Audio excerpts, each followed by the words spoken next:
হঠাৎ করে শাকিব খানের সাথে একই মঞ্চে দেখা হয়ে গেল সাউথের সুপারস্টার আলু অর্জুনের সাথে। এ নিয়ে শাকিব খানের সম্পর্কে আলু অর্জুন অনেক কিছু বললেন। Contributing so much.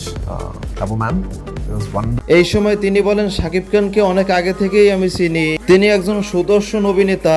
বাঙালিরা তাকে অনেক বেশি পছন্দ করেন। পার্সোনালি আমারও তাকে ভালো লাগে। তার মতন সুদর্শন নায়ক আমাদের ভারতবর্ষে খুব কমই আছে।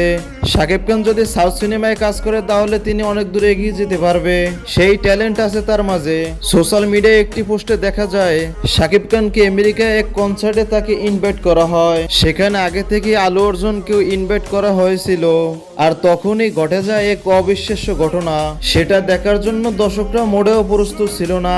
তবে শাকিব খানের মুভি সাউথের থেকে কোনো অংশে কম নয়। তার কথা বলার ধরন, হেয়ার স্টাইল, সুদর্শন চেহারা নিয়ে মানুষদের মনে জায়গা করে নিয়েছে।